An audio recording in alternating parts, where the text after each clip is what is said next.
Bismillahirrahmanirrahim. Assalamualaikum warahmatullahi wabarakatuh.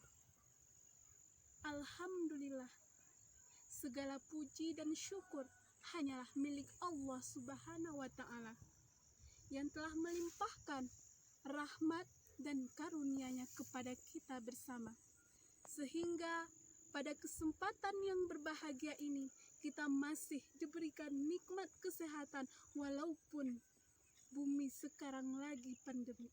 Semoga cepat pulih kembali.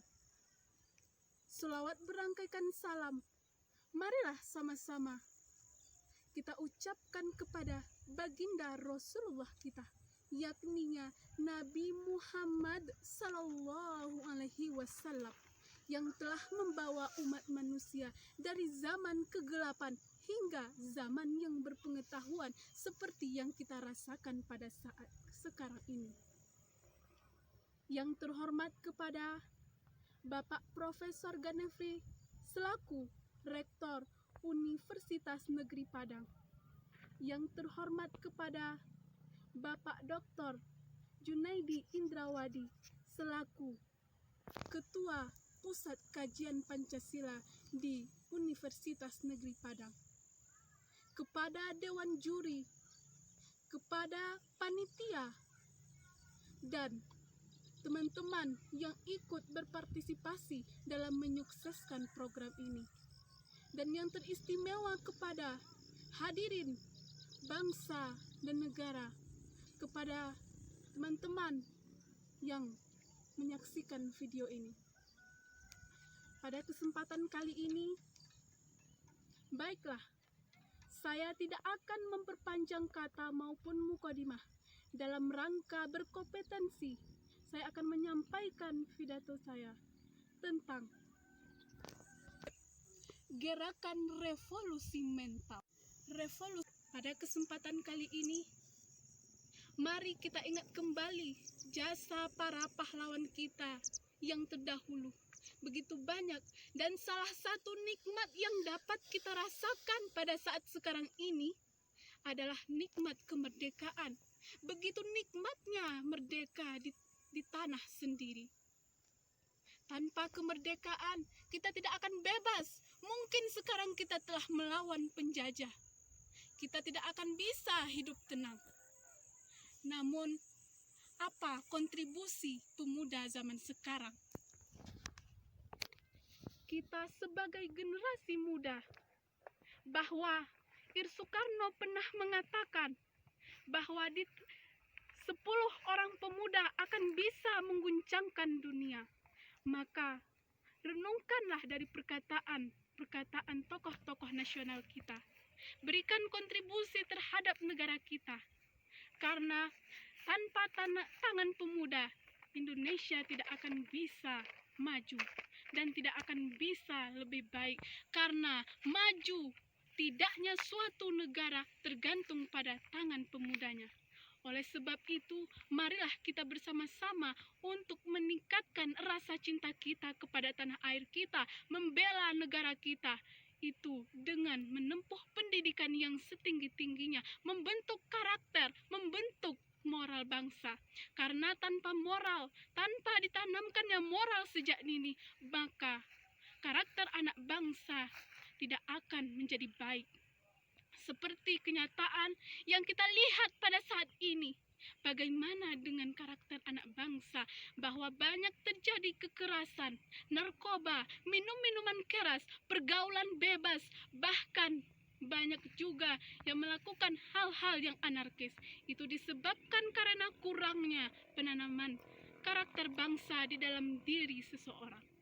Oleh sebab itu, marilah kita sama-sama bahwa Indonesia akan maju jika pemudanya saling disiplin, saling bekerja sama, dan saling bersatu di dalam Indonesia.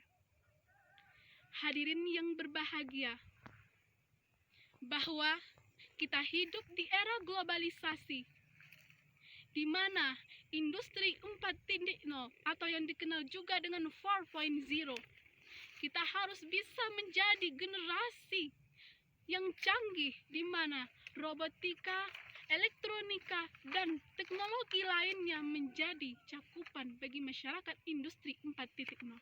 Bagaimana dengan kita yang ketika sumber daya manusia kita masih rendah, kita belum mampu bersaing dengan dunia luar.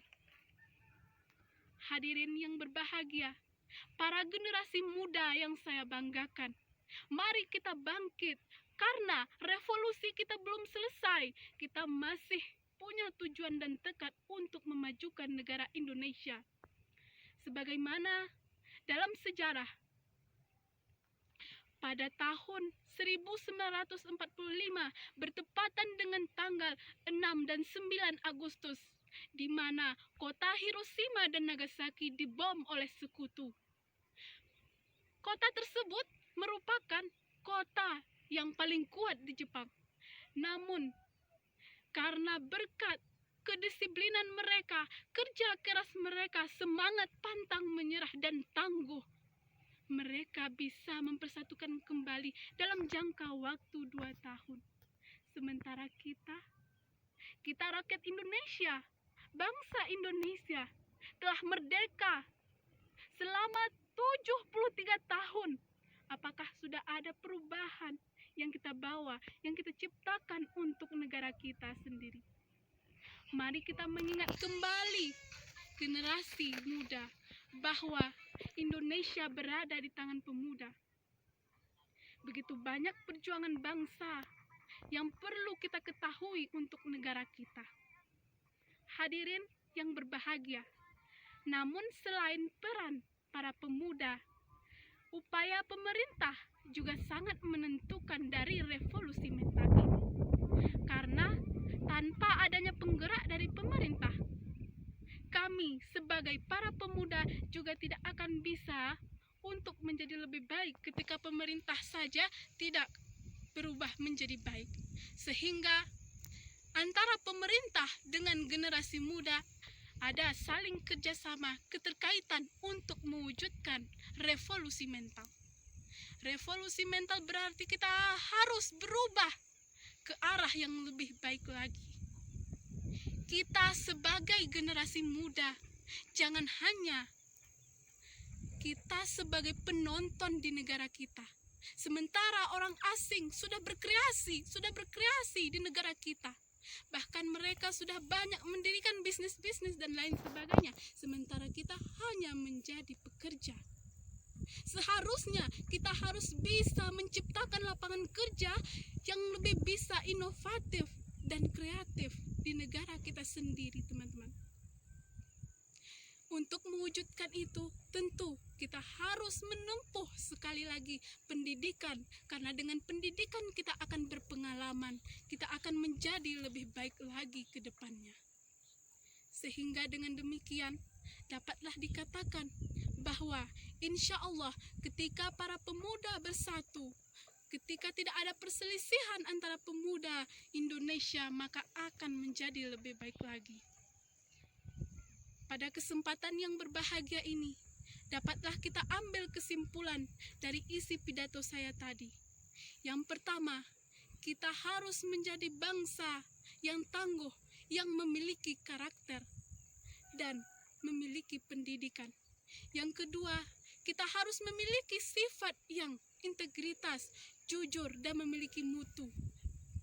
Yang ketiga, kita harus memiliki semangat gotong royong, di mana kita saling memberikan yang terbaik. Mungkin pada pidato kali ini, saya menghimbau sekali lagi kepada teman-teman, para generasi muda, mari kita tingkatkan rasa nasionalisme kita terhadap negara. Sebagaimana sebuah ungkapan mengatakan, jadilah, jangan engkau menjadi sampah yang terombang-ambing di lautan, tapi tidak tahu tujuan arahnya entah kemana. Tapi jadilah seperti kapal yang berlayar dan terus berlayar hingga sampai ke suatu tujuan. Mohon maaf jika ada kesalahan. Mungkin sekian dulu dari pidato saya pada kesempatan kali ini. Saya sudahi dengan wassalamualaikum warahmatullahi wabarakatuh.